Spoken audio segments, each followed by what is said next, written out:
अस्सलाम वालेकुम क्लास। आज हम स्टार्ट करेंगे 9th आर्ट जनरल साइंस का next topic that is carbon, hydrogen और ऑक्सीजन की अहमियत।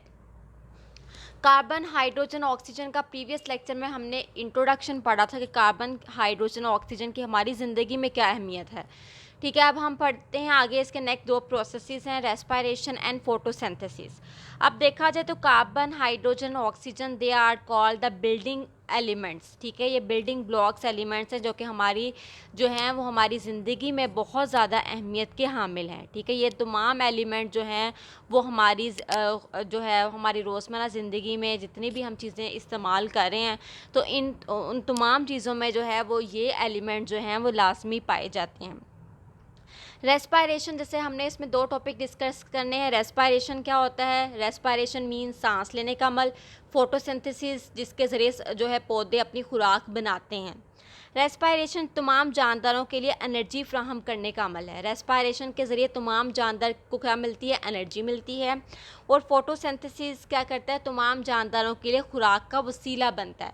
खुराक जो है, फोटोसिंथेसिस एक ऐसा अमल है जिसके ज़रिए सब्ज़ पौधे जो हैं वो अगर उन्हें सूरज की रोशनी फ्राहम कर दी जाए तो उसके ज़रिए जो है वो अपनी खुराक बनाते हैं। अब हम डिस्कस करते हैं। इसकी सबसे पहले डेफिनेशन है, ये एक ऐसा अमल है जिसमें जानदार पौधों से ऑक्सीजन हासिल करते हैं। तमाम जो लिविंग पौधे वगैरह हैं वो क्या करते हैं? वो ऑक्सीजन को हासिल करते हैं ताकि खुराक में मौजूद ग्लूकोज की ऑक्सीडेशन से जिस्म को एनर्जी फ्राहम की जा सके। ताकि ग्लूकोज की क्या हो जाए? ऑक्सीडेशन हो जाए। ऑक्सीडेशन होगी तो हमारे जिस्म क्या मिलेगी? एनर्जी मिलेगी। अब ऑक्सीडेशन देखें, यहाँ पे ग्लूकोज प्लस ऑक्सीजन, यहाँ पे ग्लूकोज की ऑक्सीडेशन हुई। ऑक्सीडेशन होने के बाद वो किस में कन्वर्ट हो गई? कार्बन डाइऑक्साइड में प्लस वाटर में प्लस एनर्जी में। ग्लूकोज का फार्मूला होता है C6H12O6, ऑक्सीजन का O2, कार्बन डाइऑक्साइड का CO2, पानी का H2O और एनर्जी। अब यही हमारी डेफिनेशन थी। इसमें ऐसा अमल है जिसमें जानदार पौधों से ऑक्सीजन हासिल करते हैं। ठीक है, जानदार जो है वो क्या करते हैं? उन्हें पौधों से क्या मिलती है? ऑक्सीजन मिलती है। ठीक है, ताकि वो खुराक में क्या कर सकें? खुराक में मौजूद ग्लूकोज, हमारे खुराक में जो है वो कार्बोहाइड्रेट्स मौजूद होते हैं, उनकी ऑक्सीडेशन जब होती है तो हमारे जिस्म को एनर्जी मिलती है। जब हम सांस लेते हैं तो क्लास हम लोग अंदर ऑक्सीजन गैस को लेके जाते हैं और बाहर क्या करते हैं? हम लोग कार्बन डाइऑक्साइड को बाहर एलिमिनेट करते हैं। ठीक है, कार्बन डाइऑक्साइड को हम लोग बाहर निकालते हैं और ऑक्सीजन को हम अंदर लेके जाते हैं। नेक्स्ट उसके बाद जो है वो देखें, नेक्स्ट इसकी एक्सप्लेनेशन पहले देख लेते हैं। इसकी एक्सप्लेनेशन ये है कि जब हम सांस लेते हैं तो हवा से ऑक्सीजन हमारे फेफड़ों में पहुंचकर खून में हल हो जाती है। जब हम सांस लेते हैं तो ऑक्सीजन जो है वो कहाँ से हमें ऑब्टेन होती है? वो हमें हवा से मिलती है। तो ये हमारे जो है वो लंग्स में जब पहुंचती है तो हमारे ब्लड में जाके क्या हो जाती है? वो उसमें डिज़ोल्व हो जाती है, उसमें हल हो जाती है। फिर ये हलशुदा ऑक्सीजन जो है वो हमारे हीमोग्लोबिन के ज़रिए जिस्म के तमाम हिस्सों में पहुंचाई जाती है। हीमोग्लोबिन क्या है? हमारे रेड ब्लड सेल्स। ठीक है, ताकि ग्लूकोज से अमल करके एनर्जी फ्राहम कर सके, ताकि हमारे जिस्म को इससे जो है वो एनर्जी मिल सके। इस अमल के दौरान जो कार्बन डाइऑक्साइड गैस पैदा होती है इसे वापस फेफड़ों में लाया जाता है। देखिए यहाँ पे कार्बन डाइऑक्साइड गैस जो है वो प्रोड्यूस हुई है, इसको दोबारा से जो है वो हमारे लंग्स में लेके आया जाता है जहाँ इसे बाहर फ़िज़ा में खारिज कर दिया जाता है।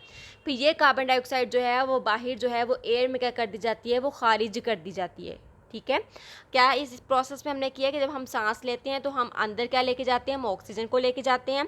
ये हमारे लंग्स में जाती है। लंग्स में जाने के बाद जो है ये हमारे खून में जाके हल हो जाती है। जब ये हल हो जाती है तो फिर ये हमारे रेड ब्लड सेल्स के ज़रिए जिस्म के तमाम हिस्सों तक पहुंच जाती है, ताकि ये जो है हमारे जिस्म को क्या मिल सके? इससे एनर्जी मिल सके। इस अमल के दौरान जो है वो कार्बन डाइऑक्साइड गैस जो है वो रिलीज़ होती है। अब ये कार्बन डाइऑक्साइड गैस जो है वो रिलीज़ होती है तो उसे वापस जो है वो कहाँ पे लाया जाता है? हमारे लंग्स में, और फिर वहाँ से उसे जो है वो बाहर फ़िज़ा में जो है वो एलिमिनेट कर दिया जाता है, उसको खारिज कर दिया जाता है। नेक्स्ट हमारा प्रोसेस है वो है फोटोसिंथेसिस। फोटोसिंथेसिस की डेफिनेशन है, ये एक ऐसा अमल है जिसमें सब्ज़ पौधे सूरज की रोशनी की मौजूदगी में फ़िज़ा से कार्बन डाइऑक्साइड और ज़मीन से पानी हासिल करके कार्बोहाइड्रेट्स तैयार करते हैं। इसमें ग्लूकोज प्लस ऑक्सीजन की ऑक्सीडेशन हुई है। ठीक है, और इसमें क्या हुई है? इसमें ग्लूकोज जो है वो फॉर्मेशन हुई है, इसमें जो है वो ग्लूकोज बनी है। ठीक है, अब देखें इसमें वाटर प्लस कार्बन डाइऑक्साइड, सूरज की रोशनी जब इन्हें मिली और इसमें जो है वो हमने क्लोरोफिल इस्तेमाल किया। क्लोरोफिल किसे बोलते हैं? जिसके ज़रिए जितने भी हमारे जो पौधे अगर सब्ज़ नज़र आते हैं तो इस क्लोरोफिल की वजह से नज़र आते हैं। क्लोरोफिल जो है वो कलर इम्पार्ट करता है, कलर देने के लिए जो है वो इस्तेमाल होता है। जितने भी पौधे हैं अगर वो सब्ज़ रंग के हैं तो वो क्लोरोफिल की वजह से है। अगर पौधों में सब्ज़ रंग नहीं होगा तो पौधों का जो सब्ज़ रंग है वो सब्ज़ हमें नज़र नहीं आएगा। उसके बाद जो है वो इसमें क्या है, पानी से हासिल करके कार्बोहाइड्रेट यानी ग्लूकोज तैयार करते हैं। इसमें ग्लूकोज फॉर्मेशन हुई प्लस ऑक्सीजन गैस जो है यहाँ पे जो है वो बाय प्रोडक्ट इस्तेमाल हुई और फिर ये ऑक्सीजन गैस जो है वो हमारे फ़िज़ा में क्या कर दी जाती है, वो एलिमिनेट कर दी जाती है, खारिज कर दी जाती है। वाटर का फार्मूला H2O है, कार्बन डाइऑक्साइड का CO2 है, ग्लूकोज का C6H12O6 है, ऑक्सीजन का O2 है। क्लोरोफिल क्या करता है, पौधों का जो रंग है वो इस जो है वो पिगमेंट की वजह से है, इस क्लोरोफिल की वजह से है।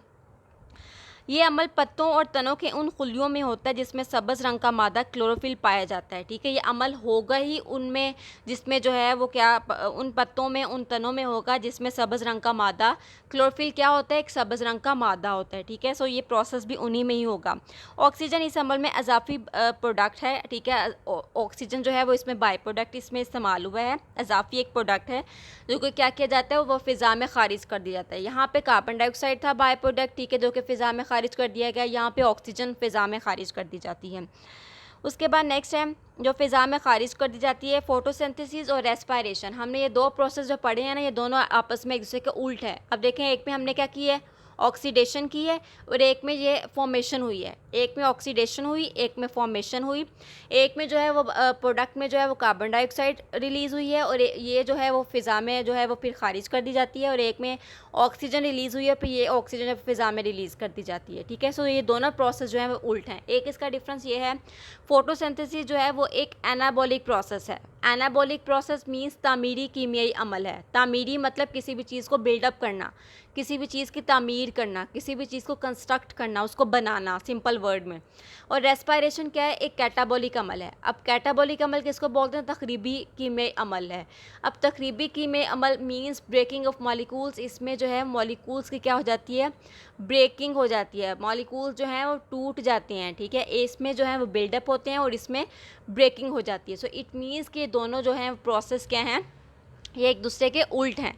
ठीक है, रेस्पायरेशन में क्या होती है, ब्रेकिंग हो जाती है, क्योंकि ब्रेकिंग कैसे की हमने, ऑक्सीडेशन के थ्रू। ठीक है, और यहाँ पे तामीरी अमल कैसे है, तामीर कैसे हुई, क्योंकि इसमें हमने ग्लूकोज की फॉर्मेशन की है। ग्लूकोज जो है वो कंस्ट्रक्ट की गई है, ग्लूकोज को बनाया गया है, उसको तामीर किया गया है। सो आज के लेक्चर में क्लास हमने दो जो हैं वो पॉइंट्स पढ़े हैं, रेस्पायरेशन और photosynthesis. These are all very important. ये बहुत ज़्यादा इंपॉर्टेंट है। ये शॉर्ट क्वेश्चंस में भी आने के चांसेस हैं और लॉन्ग क्वेश्चन में भी आने के चांसेस हैं।